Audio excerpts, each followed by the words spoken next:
Welcome friends, প্রত্যেককে স্বাগত আমাদের ইউটিউব চ্যানেলে। যে সমস্ত ভিউয়ার্সরা প্রথমবার চ্যানেলটি দেখছেন তারা অবশ্যই চ্যানেলটিকে সাবস্ক্রাইব করে দেবেন এবং চ্যানেলের পাশে থাকা বেল আইকনটি প্রেস করবেন যাতে এই ধরনের খবরাখবর সবচেয়ে আগে সবচেয়ে দ্রুত আপনাদের কাছে পৌঁছে যায়। তো দেখুন, গতকাল বিভিন্ন একাধিক 32,000 যে খবর সব থেকে আগে মনে হয় আমরাই আপডেট দিয়েছিলাম যে পিটিশন, স্পেশাল পিটিশন গ্রান্ট হয়েছে, অ্যাকসেপ্ট হয়েছে, অ্যাডমিশন হয়েছে এবং তার পরবর্তী নোটিশ ইস্যু করা, যেগুলো অ্যাকসেপ্ট হলে যেগুলো হয়, ডিলে কন্ডন করা বা পরবর্তী ক্ষেত্রে মামলার লিস্টেড করা, সেগুলো কিন্তু পরবর্তী ক্ষেত্রে হবে। তো এই ধরনের বাক্যবিন্যাস বা এই ধরনের পোস্ট আমাদের করার পর ব্যক্তিগত আক্রমণ, মানে যারা অ্যাকচুয়ালি টাকা দিয়ে চাকরি পেয়েছে, যারা অ্যাকচুয়ালি অবৈধ, হ্যাঁ, তো তারা ব্যক্তিগত আক্রমণ শানাচ্ছে। যদি সত্যিই সে চাকরি পেয়ে থাকে, সত্যির যা দম থাকে, তাহলে তো অন্তত দেখা উচিত। মামলায় তো তারা লড়ছে আইনজীবী দিয়ে, সেখানে ব্যক্তিগত আক্রমণের প্রশ্ন নেই। তারা একটা প্রোটোকল মেনটেন করে করছে। তারা তাদের যে কারিগরি অযোগ্য প্রার্থী কিছু মাথা আছে, যেগুলোরও ইনভেস্টিগেশন করা দরকার, তারা কি করছে, তারা এই আমাদের নামে অভিযোগ, 300 পিটিশনার 400 পিটিশনার আমাদের নিয়ে অভিযোগ যে আমরা বারবার টাকা তুলে এই করি তা করি, তারাই দিয়ে যাচ্ছে, তারাই ফান্ডিং করে আমাদের গ্রুপে। কিন্তু এরা কি করে, এক একটা গ্রুপে 8,000, 12,000, 6,000, 4,000, 3,000 করে পিটিশন। একবার ভাবুন তো, 3,000 টাকা, 4,000 টাকা, 5,000 টাকা, 6,000 টাকা দিলে টাকাটা কোথায় যায়? এরা টাকা তুলে বসে আছে কিন্তু মাথা। আর এই মাথাগুলোই কালকের থেকে চেষ্টা করে যাচ্ছে মিথ্যাভাবে গ্রুপে তাদের যে প্রতিশ্রুতি, যেটা কিনা কালকে ছত্রভঙ্গ হয়ে গেছে, স্বপ্নভঙ্গ হয়ে গেছে, যে প্রথম দিনে মামলা খারিজ হয়ে যায়, মামলা অ্যাডমিশন হিয়ারিং হবে না, মানে অ্যাডমিট হবে না সুপ্রিম কোর্টে, সেই মামলার হিয়ারিংয়ের পরে অপব্যাখ্যা দিচ্ছিল, 48 ঘন্টাও যায়নি, তার মধ্যে কিন্তু সমস্ত কিছু ধরা পড়ে গেছে। সেই তিনু মাথাগুলো দেখাই এক এক করে। তার আগে একটা ব্যক্তিগত আক্রমণ এসছে, খুব খারাপ। মানে এরা ফেক অ্যাকাউন্ট খুলছে, ব্যক্তিগত স্তরে নেমে আসছে এবং এদের রুচি দেখাচ্ছে যে কোন লেভেলে এরা এসে এই ধরনের কথাগুলো বলেন। শুধু ভাষাটা একবার পড়ুন, কী ধরনের ভাষা প্রয়োগ করছে, কাকে কাকে নিয়ে কথা বলছে এবং কী ধরনের জিনিস এরা করতে পারে। মানে এরা যে কত বড়, মানে বিশৃঙ্খল মানুষেরা, এই যে এরা স্কুলে ঢুকে বসে আছে, এরা পোস্টার কাণ্ড থেকে শুরু করে সমস্ত কিছু এরা করেছে। একজন এক্স বিচারপতি, তাকে সম্মান দেয়নি, আর আমি তো চুনোকুটি একটা ছাপুস, একটা ছোট্ট একটা ইউটিউব চ্যানেল, একটা ইউটিউবার, তাতে কি এসে যায়? মানে এরা কোন লেভেলে নামতে পারে আপনারা কল্পনা করতে পারবেন না। এই লেভেলটা সুপ্রিম কোর্ট এবারে এদের লেভেলটা আবার লাগিয়ে দেবে, যে লেভেলটা কোন লেভেলের। খুব তাড়াতাড়ি সুপ্রিম কোর্ট এটা করতে চলেছে। তার কারণ ও একদম, মানে ওই যে তরুণ জ্যোতিবাবু বলছিল না যে তথ্য ডাটা কথা বলছে, দীপঙ্কর দত্ত সাহেবের বেঞ্চের ডাটা কথা বলবে, তথ্য কথা বলবে। কারণ 90% হিয়ারিং তো এরাই করবে না, যারা অলরেডি যারা হেরে বসে আছে ডিভিশন বেঞ্চে, তারাই যাবে, তারাই বলবে।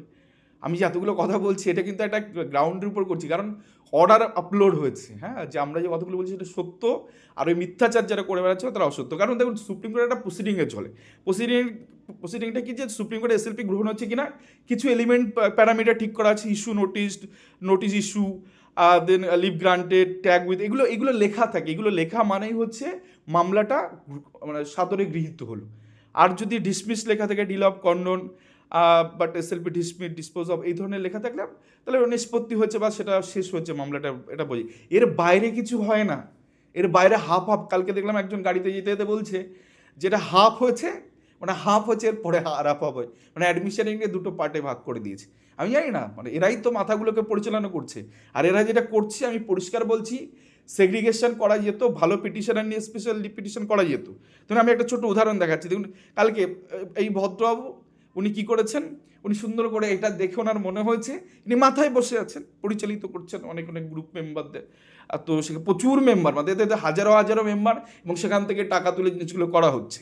কি বলছে, স্পেশাল লিভ পিটিশন মানে সেলফি ইজ নট অ্যাকসেপ্টেড, পরিষে ফুল স্টপ দিয়েছে, কোনো সংশয় কিছু নেই, ফুল স্টপ। মানে তিনি 9 বছর শিক্ষকতা করে হিয়ারিং দেখে তার মনে হয়েছে যে না, এসএলপি ইজ নট অ্যাকসেপ্টেড, এটা তার মনে হয়েছে। All the parties and caveators are allowed to submit affidavit in the next ডেটে, তাদেরকে দিতে বলা হচ্ছে। এই কথাটা ঠিক যে নেক্সট ডেটে তাদেরকে দিতে বলা হচ্ছে। এখন সুপ্রিম কোর্টের প্রসিডিং যদি নেক্সট ডেটে চলে আসে, হিয়ারিং ডেট পড়ে যায়, যদি নোটিশ ইস্যু হয়, তার মানে সেটা গ্রান্ট হয়েছে। এটা বেসিক জিনিস। আরও একজনের তা দেখাই, কি বলছে, special SLP status has been updated. মানে তারা ওয়েবসাইট, মানে হিয়ারিংয়ে কী হয়েছে সেটা তারা বুঝতে পারছে না, তারা ওয়েবসাইটে নজর রাখছে। আর ওয়েবসাইটে তো সময় লাগে না জিনিসগুলো চেঞ্জ হতে, তো সেটা তারা বুঝলো না। নাও ইট ইজ ক্লিয়ারলি রিটেন, মানে ওই যে সামান্য একটু কিছু মডিফিকেশন হয়েছে, যেটা ফাইনাল অর্ডার পর্যন্ত আপলোড করার সময় তারা নেননি, তারা অলরেডি তার আগে বলে দিচ্ছে ফর অ্যাডমিশন বলে লেখা আছে। 17/8/2026 তারিখে অ্যাডমিশন হারিং হবে। আবার এটা আবার বলে মানে সুপ্রিম কোর্টের বিচারপতির উপর আরেক বিচারপতি, মানে ভাবুন, মানে দলের থেকে এত টাকা পয়সা নিয়ে বসে আছে যে এদেরকে মিসগাইড করতে হবে, এদেরকে আশ্বস্ত করতে হবে, সেটা হতে পারে ভুল, সেটা একটা ভুল হয়ে রং হইতে যাচ্ছে, তাও করে যেতে হবে। এটা কেউ বিভ্রান্ত, আবার বলছি কেউ বিভ্রান্ত হবেন না, অন্য কাউকে বিভ্রান্তি করবেন না, কি অন্য কাউকে বিভ্রান্ত করবেন না, এইটা তাদের submission.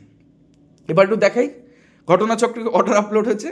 Item number 44, court number 6, Supreme Court of India, petition special petition 12665/2026, আর Swapna Baidya and others versus West Bengal. তো তারিখটা আপনাদের দেখেছি 18/5/2026, মানে গতদিনের তারিখ রয়েছে। The matter was call for the hearing today. তো সেক্ষেত্রে অনারেবল জাস্টিস দীপঙ্কর দত্ত মহাশয় এবং জাস্টিস সতীশ চন্দ্র শর্মা স্যারের বেঞ্চে বিকাশ চন্দ্র ভট্টাচার্য থেকে শুরু করে ফিরদৌস আহমেদ থেকে শুরু করে বিভিন্ন যারা রেসপন্ডে মানে পিটিশনারদের হয়েছিলেন তারা, এবং তাদের সাথে রেসপন্ডেন্টের অ্যাডভোকেটদের নাম এখানে রয়েছে।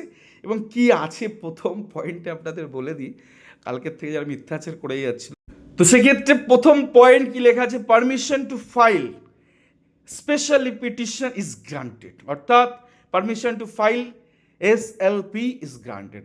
আরেকবার বলছি, permission to file SLP is granted. আরেকবার শুনুন, permission to file SLP granted. এখনও বুঝতে পারেননি, মানে এখনও আরেকবার বাংলা ভাষায় বলতে হবে, permission to file SLP is granted, অর্থাৎ এটা গ্রান্টেড হয়েছে, এটা গ্রহণ হয়েছে সুপ্রিম কোর্টে। এবিপি আনন্দ মিথ্যা কথা বলেনি, তনুজ্যোতি দেববর্মা মিথ্যা কথা বলেনি, বিকাশ চন্দ্র ভট্টাচার্য স্যার মিথ্যা কথা বলেনি, ফিরদৌস আহমেদ মিথ্যা কথা বলেনি, আর বাংলা মিথ্যা কথা বলেনি, এরা মিথ্যা কথা বলেনি, টিভি9 মিথ্যা কথা বলেনি, তারা সত্যিটা বোঝে, তারা জানে।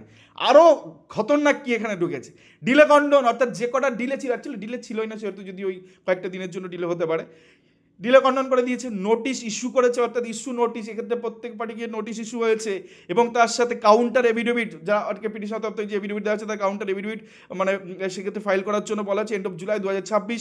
রিজয়েন্ডার যদি কারো থেকে থাকে, অর্থাৎ পিটিশনার থেকে, সেক্ষেত্রে if any be filed by 2 weeks thereafter, অর্থাৎ তারপরে 2 সপ্তাহ 14 দিনের মধ্যে সেটা করে নেবেন, এক্সচেঞ্জ হতেবার। তারপর release the special petition is the week commencing 17 August 2026, অর্থাৎ 17 আগস্ট 2026 তারিখে এই মামলা শুনানি হবে। সেক্ষেত্রে এটা সুপ্রিম কোর্টের অর্ডার। আর কালকে থেকে মিথ্যাচার কি বলছে, অ্যাডমিশন হয়নি, আমরা জিতবো, আত্মবিশ্বাস শেষ করে দেবে, অতিরিক্ত আত্মবিশ্বাস শেষ করে দেবে এখানে। আবারও বলছি, এই মামলায় শুনে রাখুন, যদি দুর্নীতি প্রমাণ করতে না পারেন বিকাশ চন্দ্র ভট্টাচার্য, যদি বেনিয়ম প্রমাণ করতে না পারেন বিকাশ চন্দ্র ভট্টাচার্য সহ আরও যে আইনজীবীরা, কাট অফের প্রসঙ্গ নিয়ে যদি ইস্যুটা শুধুমাত্র দাঁড়িয়ে থাকে, 9 বছরের চাকরি মানবিকতা যদি টিকে থাকে, তারপরে কিন্তু সমস্ত এসসি, সমস্ত ওবিসি বি, এসটি, এরা সংরক্ষিতদের চাকরি, এদের সংখ্যাটা যেখানে 1000 জনের কথা সেখানে মাত্র 100 নিয়ে বসে আছে, তো তাদের চাকরি এই 32,000-এর মধ্যে কিন্তু যাবে না, যদি কিনা ওই প্রসঙ্গটা, যেটা সব থেকে ভাইটাল হতে চলেছে, যে কেন এত কম সংখ্যক নাম্বার পাচ্ছেন, মানে চাকরি পাচ্ছে, এত বেশি সংখ্যক নাম্বার পাচ্ছে চাকরি পাচ্ছেন, এই ধরনের কোনো ইস্যুতে যদি সেটেল হয়, বা এই ধরনের কিছু জাজমেন্ট যদি সামনে আসে, কাট অফ নিয়ে যদি কিছু সামনে আসে, তাহলে পরিষ্কার বলছি, এসসি, ওবিসি বি এবং এসটি, এদের চাকরি সংরক্ষিত থাকবে, সুরক্ষিত থাকবে। শুধুমাত্র যাদের চাকরি যাওয়ার কথা সেটা হচ্ছে 12,000 জেনারেল প্রার্থীর, 32,000-এ 12,000 জেনারেল প্রার্থী যারা এমন আছেন যারা এই প্যানেলে ফিট হতেন না, তারাই আইডেন্টিফাই হবে, তারাই কিন্তু চলে যেতে পারেন। তো বিপদে পা দেবেন নাই, মাথা থেকে এগুলোকে নামান, যেগুলো মাথায় বসিয়েছেন, সব ধাপ্পাবাজ, সব এই সমস্ত জিনিসগুলো করছে টাকা পয়সা নয় ছয়, বাকি এদের থেকে সাবধান থাকুন, মামলা বাঁচান। ধন্যবাদ।